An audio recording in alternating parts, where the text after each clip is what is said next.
Шпигуноманія в Криму. Окупанти з ФСБ звітують про нібито затримання диверсанта у Керчі. Буцімто на замовлення українських спецслужб 52-річний чоловік мав висадити у повітря місцевий енергетичний об'єкт. Озброєні окупаційні силовики обнишпорили кожну поличку в його оселі та традиційно для себе виявили саморобну вибухівку. З інших доказів – українські документи та відео в телефоні.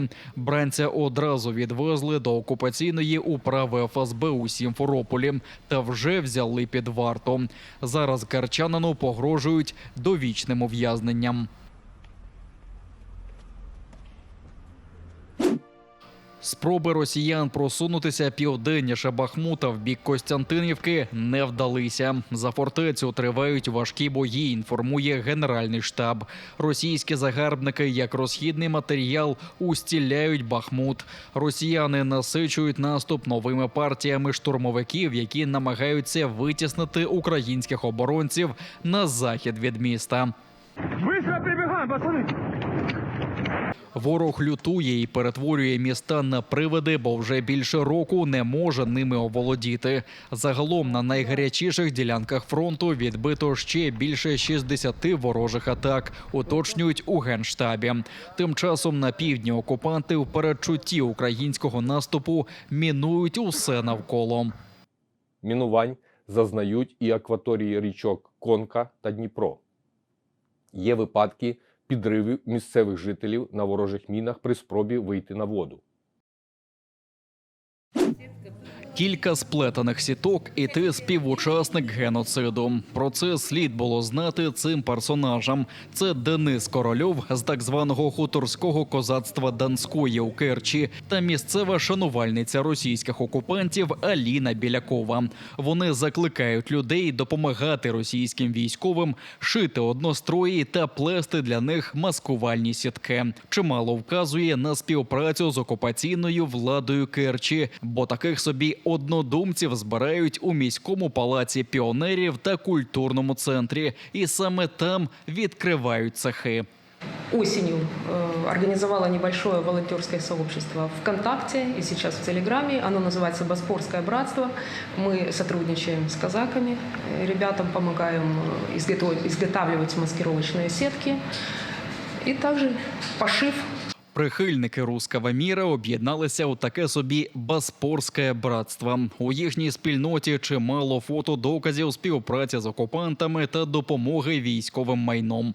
Минулий вантаж з маскувальними сітками та невідомими коробками доправили на Херсонщину. На відео російський військовий, ховаючи обличчя і затинаючись, зачитує подяку з аркуша.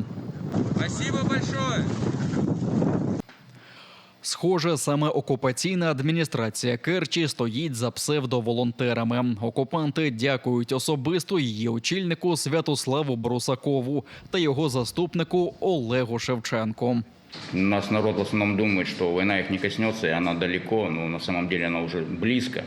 І коли вона буде здесь, то це вже буде поздно. Таке собі «Боспорське братство» допомагає окупантам ховатись від української артилерії, але навряд сховається від відповідальності. Будь-яка допомога російським загарбникам є злочином, а такі помічники – колаборантами. Свято у священний місяць Рамазан. Люди з усього Криму зібралися, щоб зустріти на волі Арсена Джапарова. Тепер уже колишній бранець Кремля вперше вдома після 7 років російської в'язниці.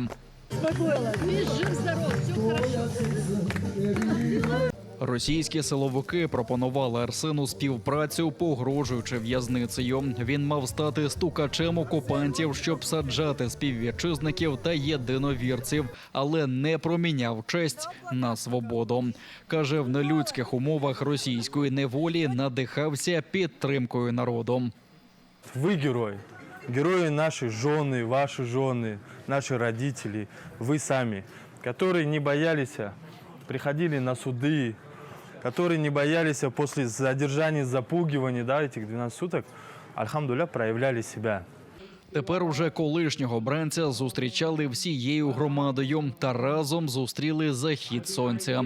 Розділили вечерю під час івтару та разом звернулися до Всевишнього з єдиним побажанням, щоб усі заручники окупантів воз'єдналися зі своїми родинами та вільно жили на своїй батьківщині. Такое количество народа пришло только ради того, чтобы встретить нашу очередную ласточку, которая вырвалась из застенок. Альхамдулилля. Мы очень рады.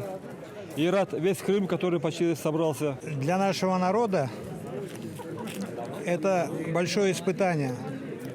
Это вот доказательство, что это испытание выдержались с достоинством, с честью. И вот эти все козни, которые против вот эти репрессии, они потерпели поражение. Народ еще больше сплотился, еще больше утвердился в своей правоте. Наш народ, он имеет очень большой опыт в борьбе за свои права. Будем бороться, продолжать бороться.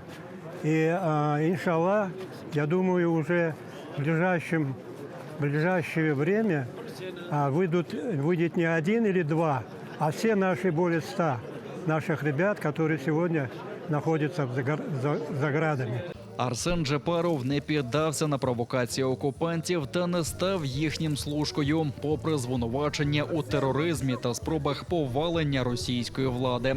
Тепер разом з народом очікуватиме визволення понад сотні кримсько-татарських заручників і боротиметься за їхню волю.